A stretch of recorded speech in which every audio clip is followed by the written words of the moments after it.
Hello and welcome back once again to the show. My name's Relevant. This is Do All the Things. On today's episode, I have a Graphtech LB63 Floyd Rose style bridge, and I'm going to be installing it onto my Ibanez S series. So let's see how that's going to go.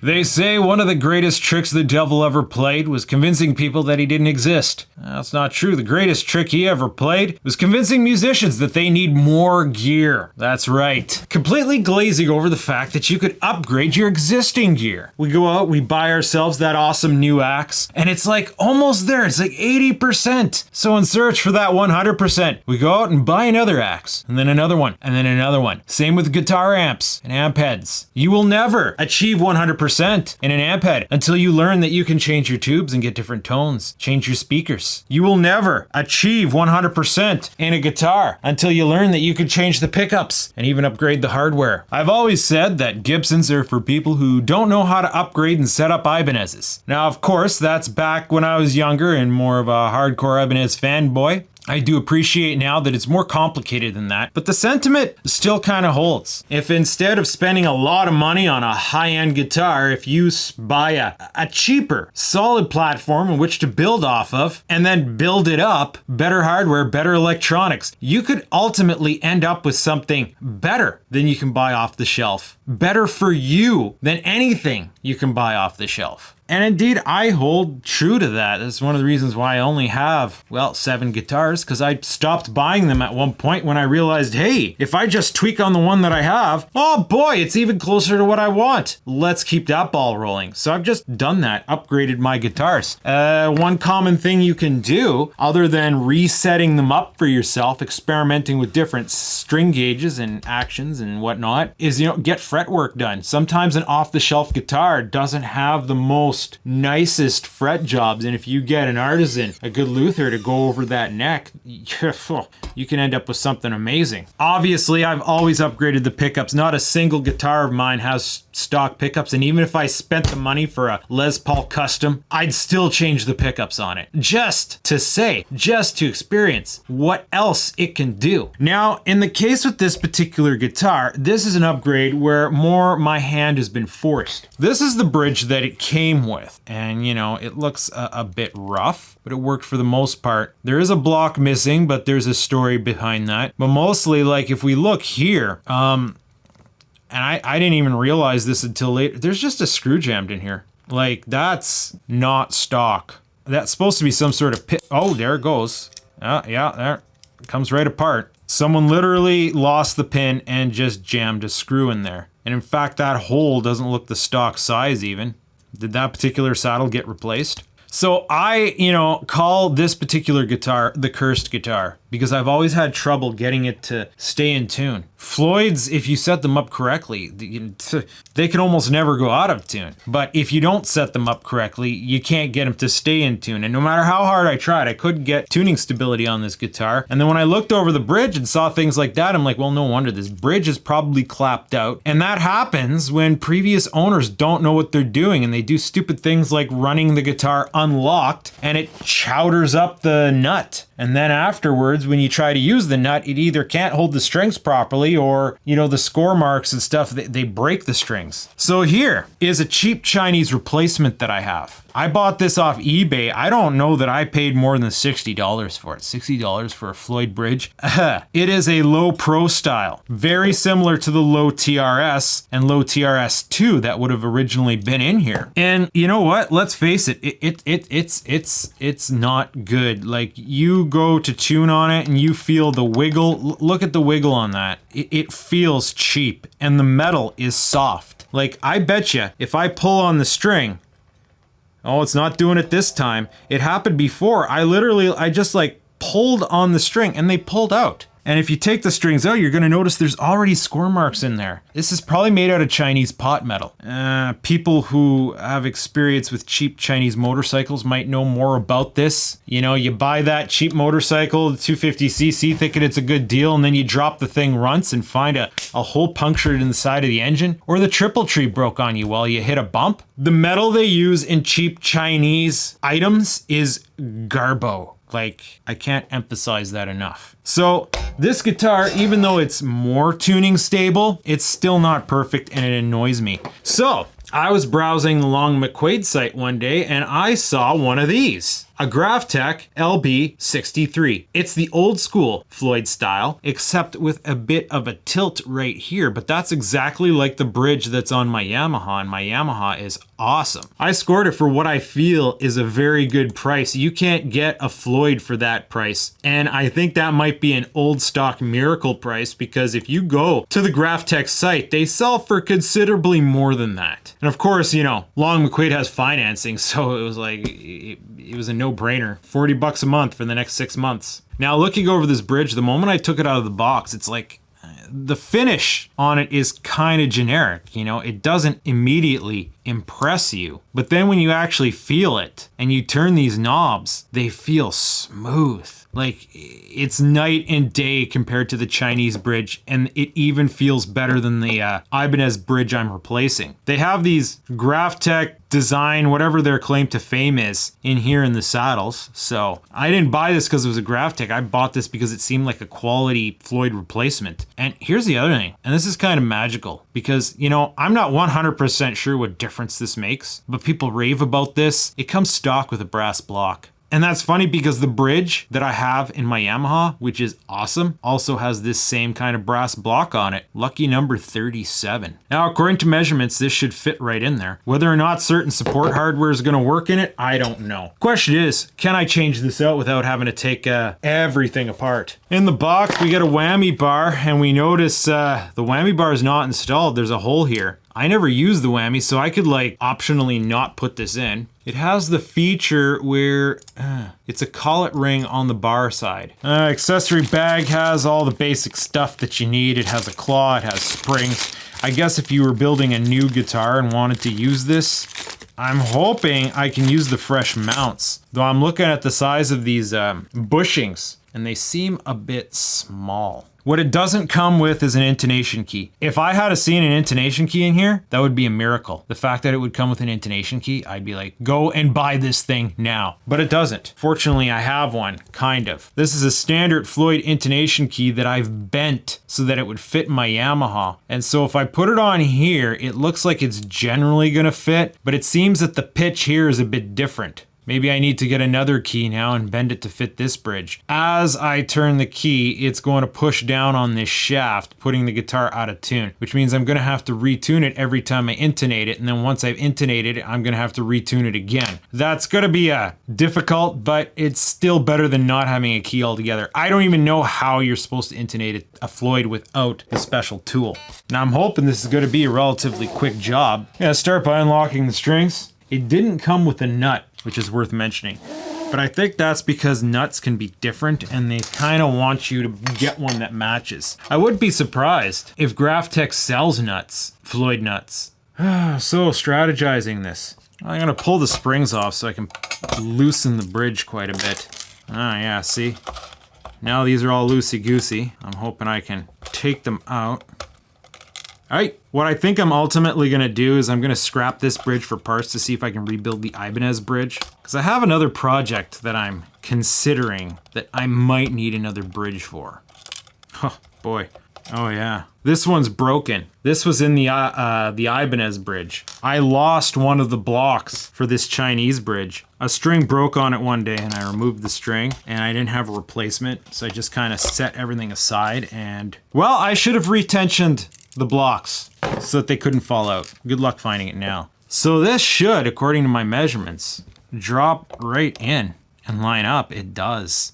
Nice. Let's check out these, oh, hold on. I'm gonna measure first. That way, hopefully, I can duplicate my setup. 1035, 1145. Yeah, I could tell right away looking at these, the bushings that are installed into the Ibanez are way thicker than the bushings that are installed into here. So if you wanted to put the new hardware in there, you might be SOL. And then of course the screws that come with are not compatible with the Ibanez. Yeah, way different size. You would have to engage in some lutherie. If you got those old bushings out, you would have to find a way to make the hole smaller, which is hard to do properly. There are ways to do it, obviously, but you know, you're ultimately better off with an original hole. Threading on these is fine too. The original Floyd. Now, mind you, this could hint somewhat's wrong. This thing's been turned many times. I should still be able to use these pegs, but if I still have, ooh, you know, these do have some wiggle to them. Hopefully that has nothing to do with tuning stability issues. How do these feel? They look like they'll wiggle about the same amount. I'm gonna go ahead and use these existing pegs because I wonder where the replacement pegs are and if they'll fit. Nah, let's get ourselves back up to height. I see no reason why this won't work as is. Let's install the tremolo assembly on. Hey, thanks Obama. No brainer how that goes in. Fits nice. These Allen keys feel well fitted too. That's another thing to maintaining a Floyd. You need to find well fitted Allen keys. If you lose the ones that came with it, get replacements that are proper. Because if you get poorly fitted ones, that's how you end up screwing up the holes. In fact, I think that might be one of the things wrong with this guy. Rounded out holes.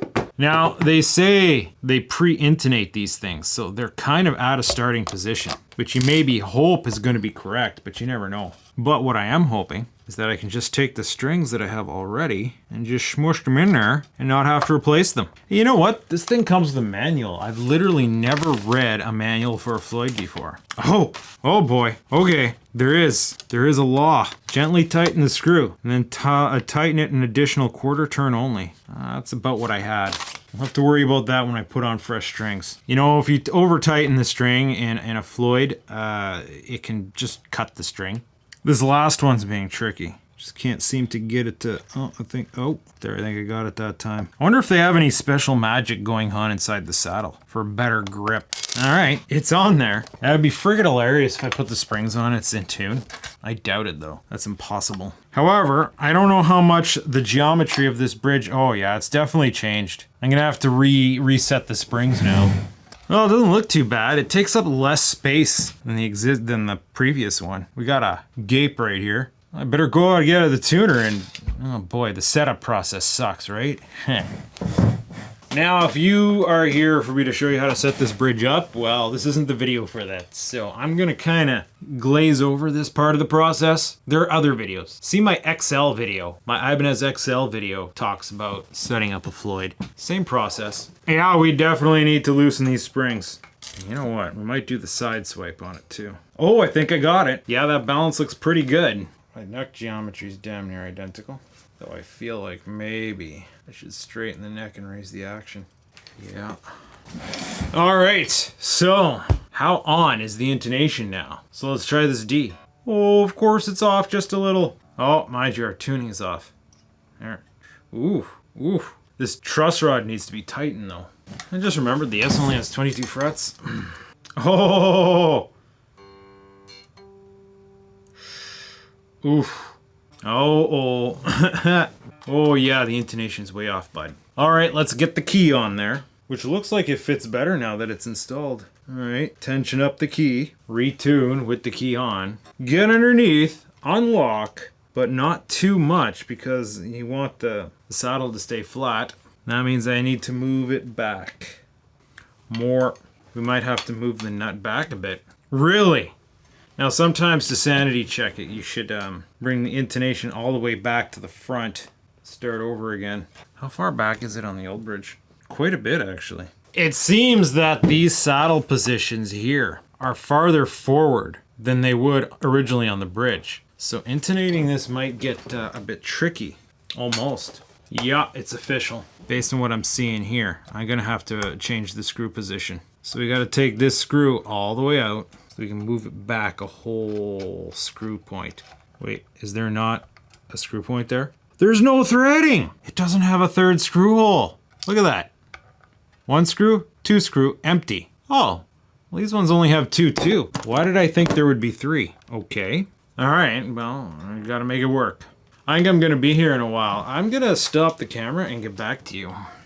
Okay, I think I got this thing all intonated and tuned up, or not intonated. Okay, so we have an issue where you need to read the fine print. Now, I read this. I did read this, and I'm like, huh, I wonder what they mean by this. Well, maybe this is going to be a problem, and maybe it is. The fine print says, the LB63 is a drop-in replacement for most blah blah blah blah blah blah. In most instances, installation is straightforward, but some guitars, the geometry of the guitar is such that the LB blah blah saddles can't be moved far back enough to intonate it properly. And if this happens, you need to take these pins out, fill the holes, and drill them 1/8 of an inch farther backwards. And I don't see this being the guitar's fault. I noticed while I was intonating it and having trouble intonating it that if I position the original bridge in perspective, the saddles sit farther back than I can get these guys to go. And it half has to do with where the string comes out,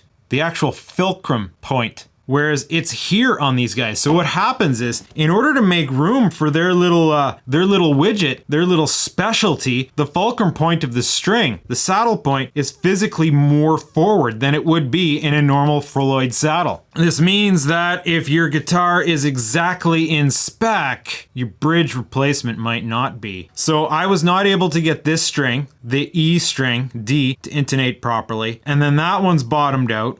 It's close, but still not on. This one, A string, is completely bottomed out and like just a hair off. That one's fine, that one's fine, that one's fine. So the ones that would traditionally be farther forward, I was able to get them to intonate. The ones that tend to be farther backwards, I couldn't get them to intonate. So what do we do now? Well, let's play it for one. Just because the guitar isn't intonated properly doesn't mean I have the skills or play it in such a way that it needs to be intonated, right?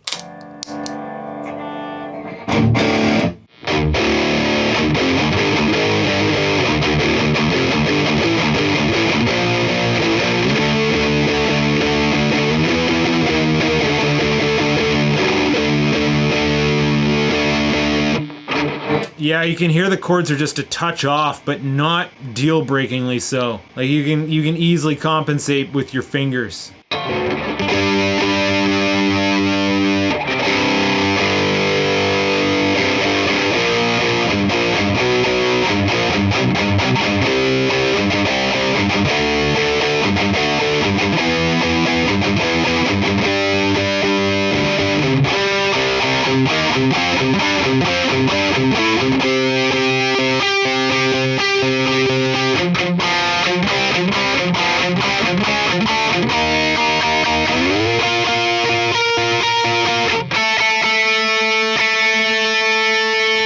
Those should be on.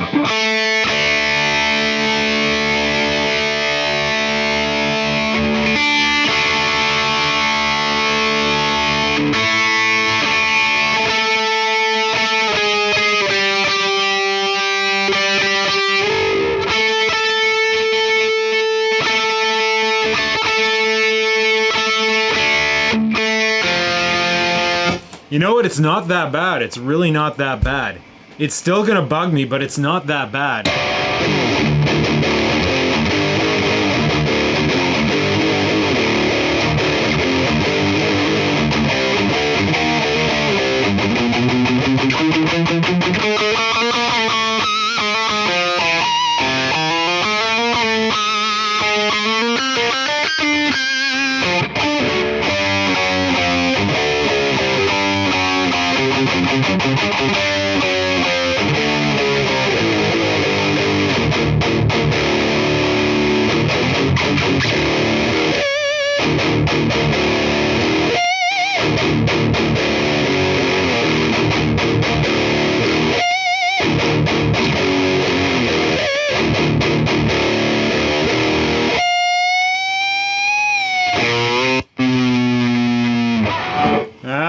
It's more about the tuning stability. So far, yes, adjusting on these little pitons here is a lot smoother.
I want to look at something here.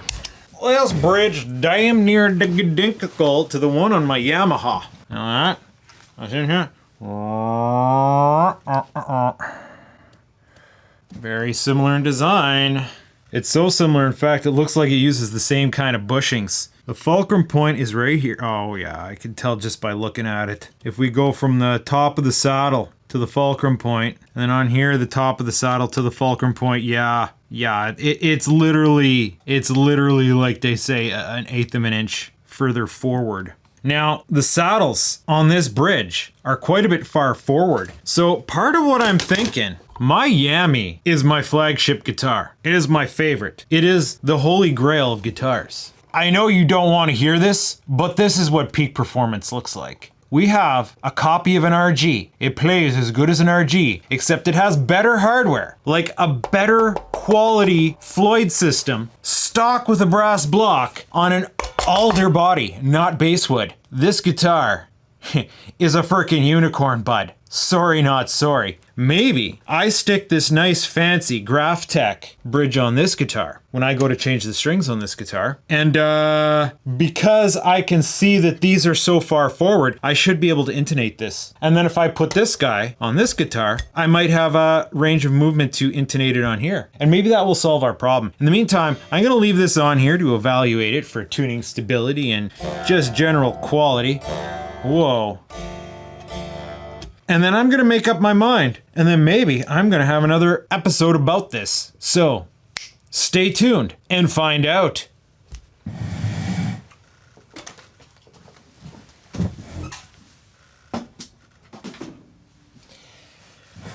In the meantime, I guess this guitar's still cursed. Why does my amp sound funny today? I swear that Marshall doesn't sound the same from day to day.